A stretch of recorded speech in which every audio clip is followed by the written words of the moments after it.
Welcome. Today we look back at one of the most defining events in human history, World War II. This was a conflict that reshaped nations, transformed societies, and changed the role of the United States in the world forever. What follows is not a story of heroes and villains alone, but a record of decisions, sacrifices, and consequences that continue to shape our present. This is the story of World War II. World War II at sea. How naval power decided a global war.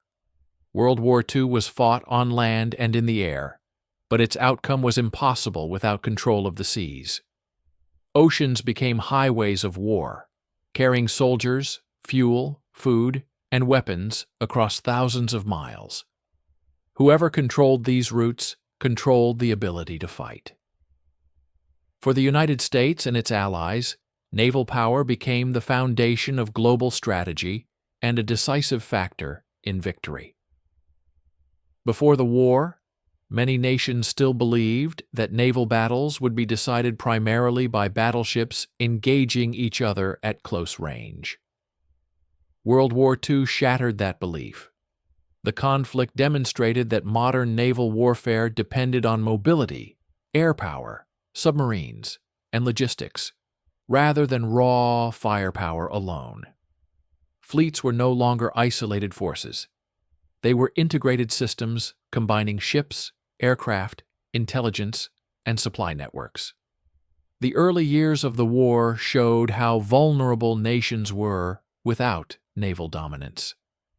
In the Atlantic, German U-boats threatened to cut Britain off from essential supplies. Merchant ships were sunk faster than they could be replaced. Without control of the sea, Britain faced starvation and collapse.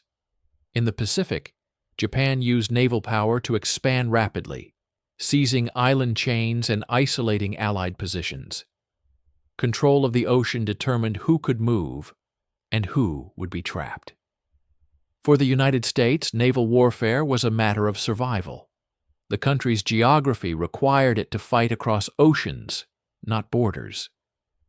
Every American soldier sent overseas depended on ships to reach the battlefield. Every tank, aircraft, and bullet depended on secure sea lanes. Losing control of the oceans would have made victory impossible, regardless of industrial strength. Naval warfare in World War II took many forms. Surface fleets clashed, but often without direct contact, as aircraft delivered strikes far beyond visual range. Submarines hunted merchant shipping, turning trade routes into killing zones. Amphibious operations required fleets capable of transporting, protecting, and supporting landings on hostile shores. Mines, radar, sonar, and intelligence all played roles in a complex and deadly contest. Technology transformed naval combat. Aircraft carriers replaced battleships as the core of fleet power. Radar allowed ships to detect enemies beyond sight. Sonar and depth charges turned the ocean depths into a battlefield against submarines. Code-breaking and intelligence provided advantages that could decide entire campaigns before shots were fired. Naval warfare became a contest of systems rather than single engagements. The human cost was immense. Sailors faced isolation, long deployments, and sudden death. Ships could be destroyed in minutes, leaving little chance for survival. Submarine crews operated in confined, dangerous conditions for weeks at a time. Naval aviators faced the risks of combat and the unforgiving sea.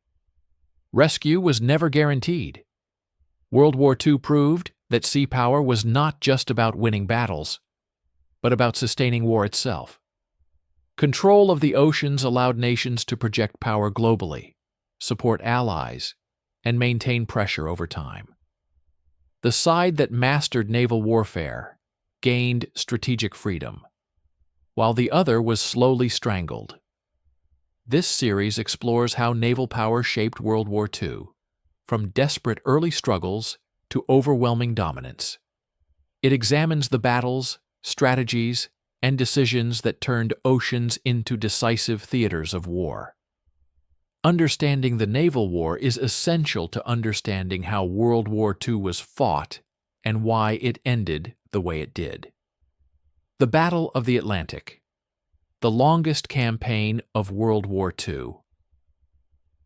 The Battle of the Atlantic was the longest continuous military campaign of World War II, lasting from the first day of the war in 1939 until Germany's surrender in 1945. It was a struggle not for territory, but for survival. Control of the Atlantic sea lanes determined whether Britain could remain in the war, whether the Soviet Union could be supplied, and whether the United States could project power across Europe. Without victory in the Atlantic, every other Allied campaign would have been impossible. At the heart of the battle was Germany's submarine force, the U-boats. German naval strategy focused on cutting Britain off from vital supplies. Food, fuel, weapons, and raw materials all had to cross the Atlantic. U-boats hunted merchant ships relentlessly, often attacking at night and disappearing beneath the surface before escorts could respond. Early in the war, Allied defenses were inadequate. Ships often sailed alone, poorly protected, and easy targets. When the United States entered the war in 1941, the situation initially worsened. German submarines began operating off the American coast, exploiting a lack of coastal defenses and convoy systems. Merchant ships were sunk within sight of shore. The period became known as the Second Happy Time for U-boat crews. Losses mounted rapidly, threatening the flow of supplies essential to the Allied war effort. The turning point came through adaptation and technology.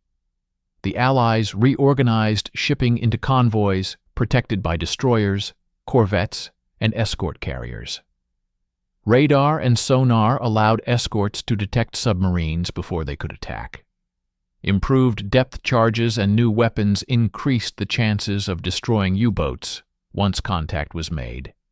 Aircraft extended patrols far out to sea, closing gaps where submarines had once operated freely. Intelligence played a decisive role. Allied codebreakers succeeded in breaking German naval communications, allowing convoys to be rerouted away from U-boat concentrations. This invisible advantage saved countless ships and lives. At the same time, American and British shipyards produced escort vessels and merchant ships faster than submarines could sink them. The balance slowly shifted. Life aboard a U-boat was harsh and dangerous. Crews operated in cramped, dark conditions for weeks at a time, surrounded by the constant threat of attack. Air inside the submarine became foul, food spoiled, and exhaustion was constant. Allied sailors faced their own dangers, spending long months at sea escorting convoys under threat of sudden torpedo attack. The Atlantic was unforgiving, and survival often depended on luck as much as skill. By 1943, the tide had turned decisively. U-boat losses became unsustainable. Entire patrols failed to return. German commanders withdrew submarines from the Atlantic, conceding defeat in the campaign. Allied shipping losses dropped sharply, while the flow of men and material to Europe surged. Victory in the Battle of the Atlantic was a strategic triumph. It ensured that American troops, tanks, aircraft, and supplies could reach Europe in overwhelming numbers. It sustained Britain through its darkest years and supported the Soviet Union's resistance in the East. Every major Allied operation that followed, from North Africa to Normandy, depended on secure sea lanes. The Battle of the Atlantic demonstrated that naval warfare was a battle of endurance, technology, and organization. It was fought largely out of sight, far from headlines and famous battlefields. Yet it was one of the most decisive struggles of the entire war. Without victory in the Atlantic, World War II would have ended very differently. Pearl Harbor and the transformation of naval warfare. The attack on Pearl Harbor on December 7, 1941, was not only a shock to the United States, it marked a fundamental turning point in the history of naval warfare. In a single morning, assumptions that had guided naval strategy for decades were shattered. Battleships, once considered the ultimate symbols of sea power, were rendered vulnerable. Aircraft carriers, mobility, and air superiority emerged as the new core of naval dominance. Before Pearl Harbor, most major navies believed that future wars at sea would be decided by decisive battles between surface fleets. Battleships, heavily armored and armed with massive guns, were expected to clash directly. Aircraft carriers existed, but they were often viewed as supporting assets rather than the centerpiece of naval strategy. Pearl Harbor overturned this belief with devastating clarity. Japanese planners understood that destroying American battleships would cripple U.S. naval power in the Pacific. Carrier-based aircraft struck the harbor in waves, sinking or damaging multiple battleships and destroying aircraft on the ground. The attack demonstrated that naval air power could strike far beyond the range of guns, delivering decisive blows without surface engagement. Although the attack failed to destroy American aircraft carriers, which were not present, its impact was transformative. For the United States Navy, the aftermath required rapid adaptation. With much of the battleship fleet damaged, American commanders had no choice but to rely on carriers. This shift was not merely tactical, but strategic. Carriers became the primary tools for projecting power across the vast Pacific. They could move quickly, strike at long range, and withdraw before the enemy could respond. Naval warfare became a contest of detection, timing, and coordination, rather than armor and gun caliber. The early months of the Pacific War reinforced these lessons. Carrier battles such as Coral Sea and Midway proved that fleets could fight without ever seeing each other. Aircraft determined outcomes, while surface ships played supporting roles. Control of the air above the sea became decisive. Losing air superiority often meant losing ships, regardless of their size or firepower. Pearl Harbor also exposed the importance of readiness, intelligence, and coordination. Although warning signs existed, failures in communication and preparedness allowed the attack to succeed. These lessons shaped American naval doctrine for the remainder of the war. Emphasis was placed on early warning systems, radar, air patrols, and integrated fleet defense. Surprise would no longer be tolerated as an acceptable risk. The human impact of Pearl Harbor was profound. More than 2,400 Americans were killed, many trapped aboard burning or sinking ships. The attack unified American public opinion overnight and ended any remaining debate over involvement in the war. For sailors, it became a defining moment that shaped attitudes toward training, discipline, and vigilance. Strategically, Pearl Harbor accelerated innovation. Shipyards worked around the clock to repair damaged vessels and build new ones. Aircraft production surged. Training programs expanded rapidly. The U.S. Navy began to transform into a carrier-centered force capable of sustained operations across the Pacific. What began as a disaster became a catalyst for modernization. Pearl Harbor did not decide the war by itself, but it changed how the war would be fought. It marked the end of the battleship era and the beginning of modern naval aviation dominance. Every major naval operation that followed was shaped by the lessons learned that morning. The transformation sparked by Pearl Harbor extended far beyond World War II. It reshaped naval doctrine worldwide and continues to influence how maritime power is understood today. The attack proved that control of the sea now depended on control of the air above it, a lesson written in fire and steel in the waters of Hawaii. Aircraft carriers, the new kings of the sea. After Pearl Harbor, the aircraft carrier became the most important weapon in naval warfare.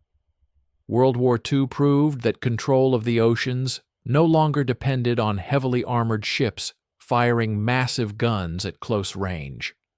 Instead, it depended on which side could launch aircraft farther, faster, and more effectively. Aircraft carriers transformed the sea into an extension of the air battlefield and redefined how naval power was projected across the globe. Unlike battleships, aircraft carriers did not need to see the enemy to destroy them. Carrier-based aircraft could strike targets hundreds of miles away, sinking ships, destroying airfields, and crippling ports before surface fleets ever made contact. This ability was especially decisive in the Pacific, where distances were enormous and fixed bases were scarce. Carriers became mobile airfields capable of bringing air power wherever it was needed. Early carrier battles demonstrated this new reality. At the Battle of the Coral Sea in May 1942, opposing fleets never sighted each other directly. The outcome was decided entirely by aircraft launched from carriers. Although tactically inconclusive, the battle stopped Japanese expansion toward Australia and proved that carrier warfare could halt strategic advances. A month later, at Midway, carrier aviation delivered a decisive blow by destroying 4 Japanese carriers in a single day. This loss crippled Japan's offensive capability and shifted the balance of naval power permanently. Carrier operations demanded a new level of coordination and skill. Pilots, deck crews, engineers, navigators, and command staff had to function as a single system. Launching and recovering aircraft on a moving deck was dangerous even in calm conditions. Under combat stress, the risk multiplied. A single mistake could result in crashes, fires, or the loss of aircraft and crew. Flight decks became some of the most hazardous workplaces of the war. Defense was equally critical. Carriers were valuable and vulnerable. Protecting them required layers of escort ships, fighter patrols, radar detection, and rapid response to incoming threats. Enemy aircraft, submarines, and surface ships all posed danger. Losing a carrier meant losing not only a ship, but an entire air group and the ability to project power across a vast area. The United States rapidly expanded its carrier fleet. American shipyards produced fleet carriers, light carriers, and escort carriers at an unprecedented pace. This industrial advantage allowed the U.S. Navy to replace losses and field overwhelming force. As more carriers entered service, American commanders gained flexibility.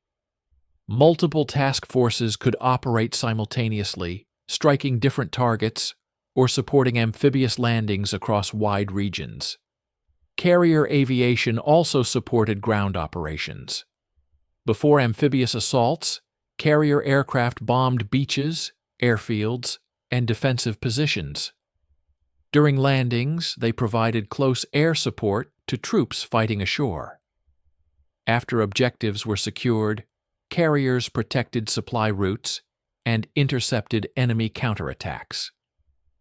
This integration of air and naval power became a cornerstone of Allied strategy. Japan, despite early successes, could not keep pace. Losses of experienced pilots at Midway and subsequent battles weakened Japanese carrier groups. Training programs shortened, and pilot quality declined. American pilots, supported by better training and numbers, gradually achieved dominance. By 1944, U.S. carrier forces operated with near impunity across much of the Pacific.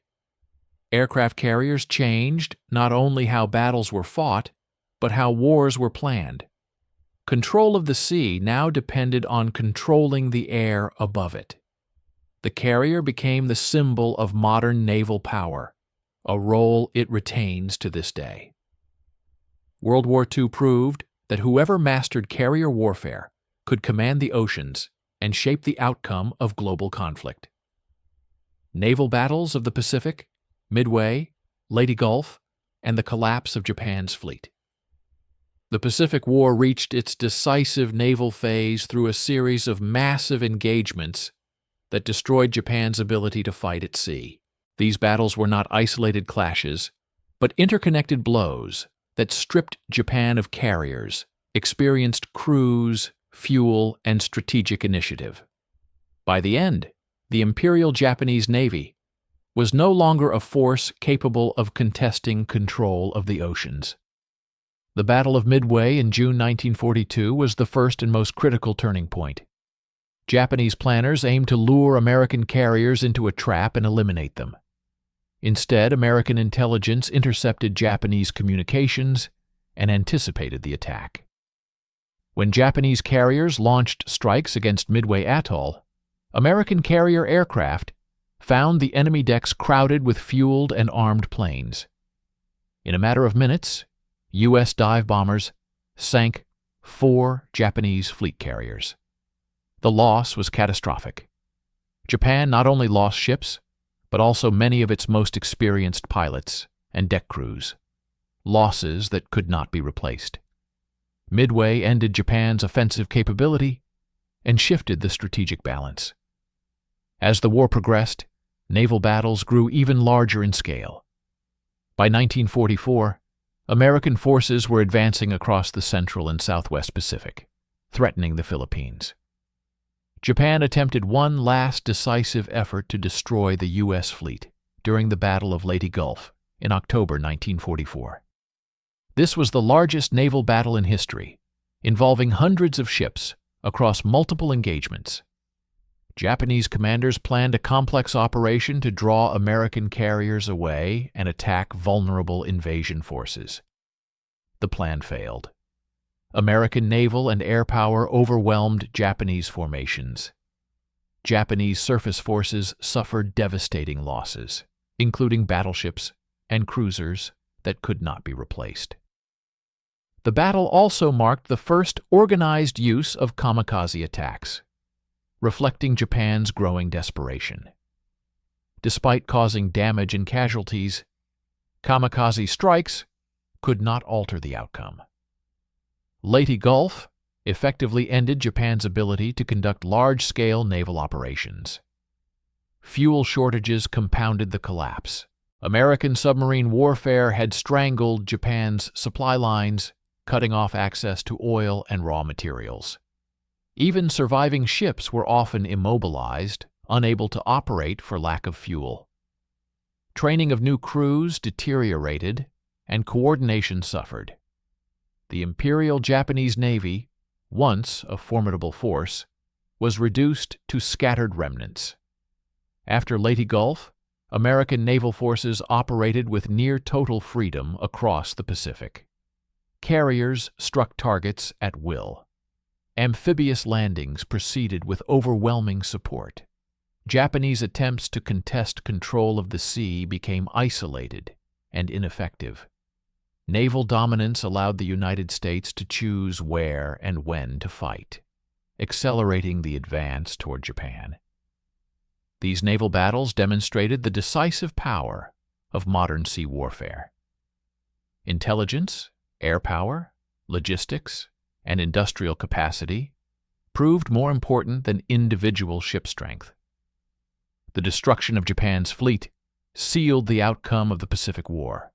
Control of the oceans now belonged to the United States and its allies, making Japan's defeat inevitable. Submarines and sea denial How Japan was slowly strangled. While aircraft carriers and surface fleets dominated headlines, one of the most decisive naval campaigns of World War II unfolded largely unseen beneath the waves. American submarine warfare against Japan became a silent but devastating force that gradually destroyed the foundations of Japan's ability to continue the war. It was a campaign of endurance, patience, and relentless pressure that turned the Pacific into a lethal trap for Japanese shipping. At the start of the war, U.S. submarine operations were plagued by serious problems. American torpedoes were unreliable, often failing to detonate or running at incorrect depths. Early patrols produced limited results, frustrating commanders and crews alike. Despite these setbacks, submariners continued to operate aggressively, learning from experience, while technical flaws were slowly identified and corrected. Once torpedo issues were resolved, the effectiveness of American submarines increased dramatically. U.S. submarines began targeting Japanese merchant shipping, the lifeline of Japan's island empire. Japan depended heavily on sea transport to move oil, food, raw materials, and troops between its home islands and conquered territories. Unlike the United States, Japan lacked the industrial capacity to replace lost ships quickly. Every sinking mattered. American submarines operated across vast areas of the Pacific, often far from friendly support. Patrols lasted weeks or months. Crews lived in cramped, dangerous conditions with limited fresh air, constant humidity, and the ever-present risk of detection. Depth charges, dropped by enemy escorts, could crush hulls and destroy systems in seconds. Survival depended on discipline, skill, and silence. Despite these dangers, results accumulated steadily. Japanese tankers carrying oil from Southeast Asia became prime targets. As tanker losses mounted, fuel shortages crippled Japan's Navy and Air Force. Ships remained in port. Training flights were reduced. Even surviving warships became useless without fuel. The submarine campaign did not just sink ships. It paralyzed Japan's war machine. By 1944, American submarines were sinking Japanese merchant ships faster than Japan could build them. Entire supply routes collapsed. Isolated garrisons across the Pacific were cut off, left without food, medicine, or ammunition. Many Japanese soldiers died not in combat, but from starvation and disease. Submarine warfare turned island bases into prisons rather than strongholds. The psychological impact was severe. Japanese merchant sailors faced constant fear, knowing that submarines could strike without warning. Escort forces were stretched thin and often ineffective. As losses mounted, Japan struggled to protect even its most vital shipping. The sea lanes that once supported expansion became corridors of destruction. American commanders recognized the strategic value of this campaign. Submarines required fewer resources than surface fleets and inflicted disproportionate damage. They operated independently, gathering intelligence, rescuing downed pilots, and disrupting enemy movement. Their success allowed American surface forces and carriers to operate with greater freedom, knowing that Japan's ability to resupply and respond was steadily collapsing.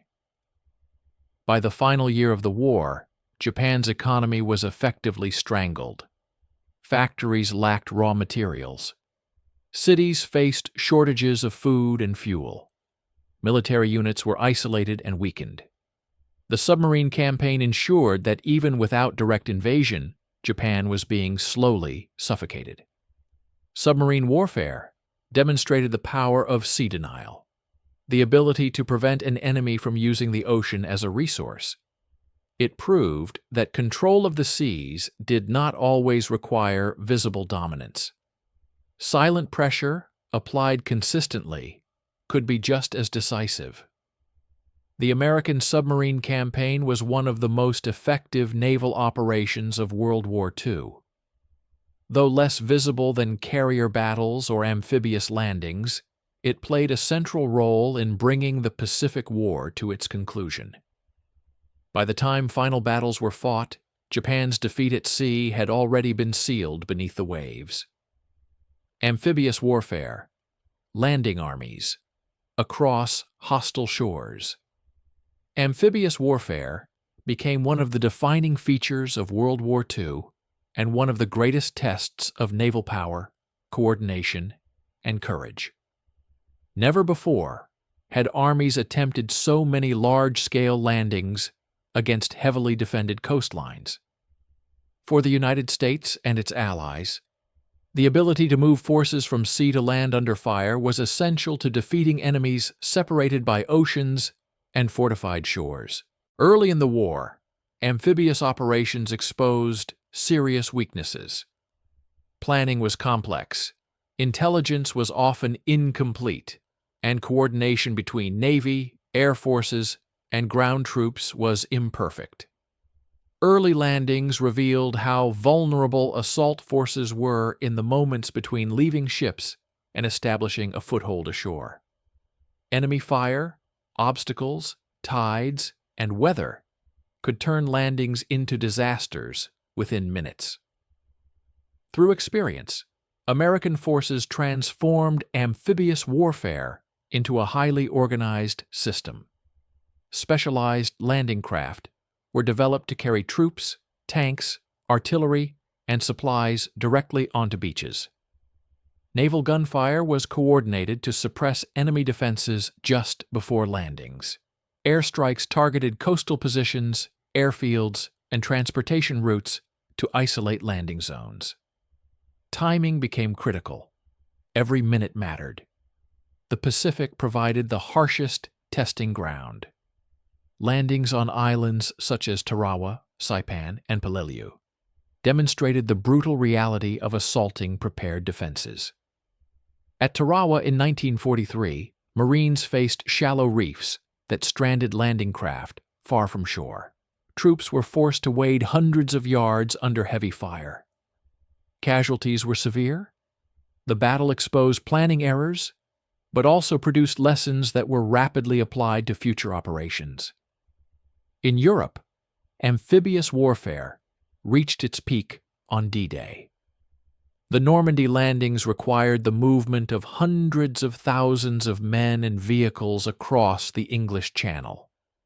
Naval forces transported and protected invasion fleets, while aircraft shielded them from attack. Despite heavy resistance, particularly at Omaha Beach, Allied forces established a foothold that could not be pushed back into the sea. This success depended on naval gunfire, air superiority, and the ability to continuously land reinforcements and supplies. Amphibious operations did not end with the initial landings. Sustaining forces ashore was just as important. Ports had to be captured or improvised. Temporary harbors allowed ships to unload cargo until permanent facilities were secured. Engineers worked under fire to clear obstacles, build roads, and repair infrastructure. Without these efforts, even successful landings could have failed. Amphibious warfare also demanded flexibility. Commanders had to adjust plans quickly when conditions changed. Weather delays, stronger than expected defenses, or navigational errors forced rapid decisions. Units learned to adapt on the ground, often without clear guidance from higher command. Small unit leadership again proved critical. By the end of the war, amphibious warfare had become a refined art. American forces could land armies across hostile shores, supply them continuously, and support them with overwhelming firepower. This capability allowed the United States to choose where and when to strike, bypassing strong points and attacking the enemy's weakest positions. World War II demonstrated that naval power was not only about fighting at sea, it was about enabling armies to fight on land. Amphibious warfare connected naval dominance to strategic victory, turning coastlines into gateways rather than barriers. Naval legacy. How sea power shaped the post-war world. World War II proved beyond any doubt that control of the seas was essential to global power. The naval war did not end merely with the surrender of Germany and Japan. Its consequences reshaped international politics, military doctrine, and the balance of power for decades to come. The oceans, once barriers between nations, became the foundations of a new world order, shaped by naval dominance. For the United States, World War II marked the transformation from a regional naval power into the world's dominant maritime force. By 1945, the U.S. Navy was larger and more powerful than all other navies combined. Aircraft carriers, submarines, amphibious fleets, and global logistics networks gave the United States the ability to project power anywhere on the planet. This dominance was not temporary. It became a defining feature of the post-war era. The lessons of the naval war reshaped military strategy. Battleships, once symbols of national pride, were relegated to secondary roles. Aircraft carriers became the core of naval power, capable of delivering airstrikes far from home shores. Submarines proved that sea denial could cripple entire economies without large fleet engagements. Amphibious warfare demonstrated that oceans could be crossed and coastlines breached at will by nations that mastered coordination and logistics. These lessons influenced every major navy in the world. Post-war naval doctrine focused on carrier groups, submarine fleets, and integrated air-sea operations. Radar, sonar, and intelligence became as important as armor and guns. World War II turned naval warfare into a system of technology, information, and coordination rather than isolated battles. Sea power also shaped post-war politics.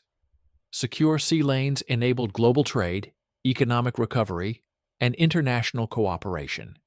The rebuilding of Europe and Japan depended on maritime transport. Food, raw materials, and industrial goods flowed across oceans protected by naval forces. Stability at sea became a prerequisite for peace on land. At the same time, naval power played a central role in deterrence. World War II reshaped the world we live in today. Its victories, losses, and lessons remind us of the cost of global conflict and the value of cooperation. By remembering this history, we honor those who lived through it and better understand the world they left behind. Thank you for watching, and thank you for remembering.